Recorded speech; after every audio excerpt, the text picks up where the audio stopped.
Shadow Force, what can I say about you? I will try to start very quickly with my positives here, and if it's any indication with the air quotes and the tone, you can kind of already tell how I feel about this movie.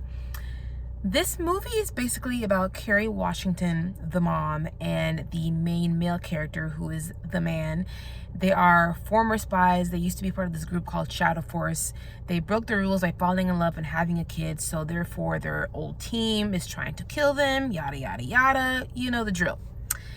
What I did appreciate about this is I kind of saw this as a allegory for parenting and male and female relationships and what all of that entails. It is super heightened and it's completely ridiculous in this movie, but I saw what they were going for. I did like the fact that in this movie, it is really Kerry Washington's character who took it upon herself to be the one to be away from her family in order to protect them. So she was gone for a few years so that she can protect her man and her child, because she had to go out there and evade the bad guys, but she was always keeping close, but they were really never involved with each other. She was away from them, so she never really got to see her son growing up, and her husband, they really didn't get to spend time as man and wife anymore because she was out there being the protector.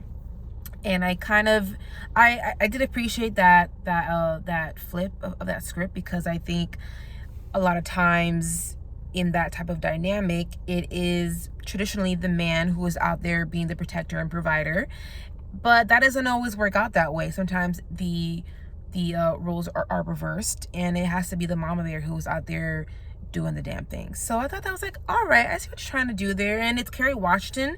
She really got to carry this, and I think she does a okay job. It's not her fault. She is a great actress. She is beautiful. And I was interested to see this because I don't think I've ever seen her in an action movie before. So that got me really interested from watching that trailer.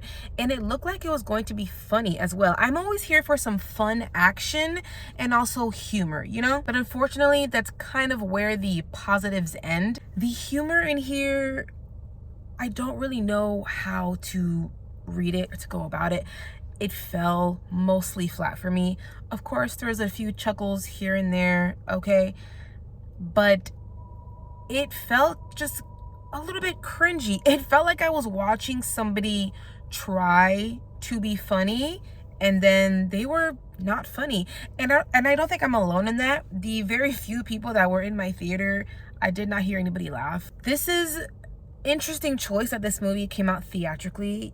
It is so straight for streaming. You have to wonder, how are these movie theaters and these studios doing their business these days? You know, how do you choose what's going to go straight to streaming and what is going to be theatrical? I would say you can watch this at home on a Thursday night or on a Saturday when you're doing laundry and you have it on in the background, or you're cooking yourself some lunch or dinner. So like you're busy with your chores and then you look back at the TV to like watch a scene.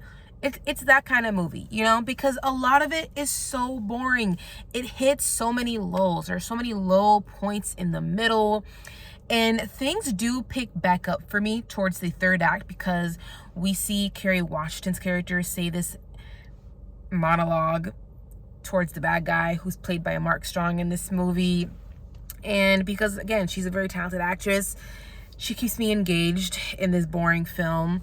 But then even the third act, it just kind of hits a lull again. And I'm just like waiting. I was waiting and waiting for this to be over. I contemplated many times, like I did when I was watching Until Dawn. I was contemplating, should I get up and leave? Because I don't need to be here right now. But I stayed because I was like, you know what?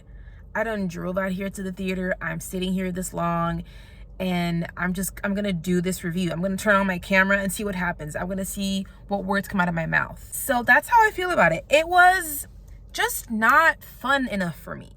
You know, something could be dumb action, but if I'm having fun, who cares? I was bored.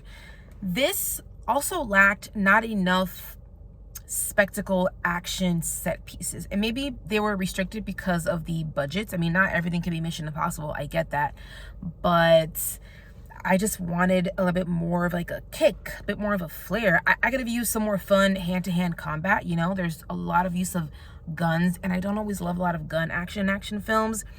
I want to take it back to a time where my younger self watched the Drew Barrymore Charlie's Angels, where the action stars in that movie, they use a lot of hand-to-hand combats, and I remember having so much fun watching those types of films back in the day, and I wished this one just had more of that air about it. Okay, I have one more little positive. I did notice during some of the action scenes on a boat, it didn't look too CGI, and I remember thinking, okay, you boring low budget-ish film that should be in streaming, you're kind of impressing me right now. I appreciate that this, even though I'm probably sure there probably was some CGI used, there's been a common criticism that I've had this year where things just look too fake and too CGI, but in this movie, in certain scenes, it didn't look that way, and I appreciated that. But all in all, I am sadly going to have to give Shadow Force a 2 out of 5 stars, and I think the 2 is generous. Thank you guys so much for joining me at the theaters and for watching my review. If you're enjoying my content, please go ahead, subscribe, hit the like button.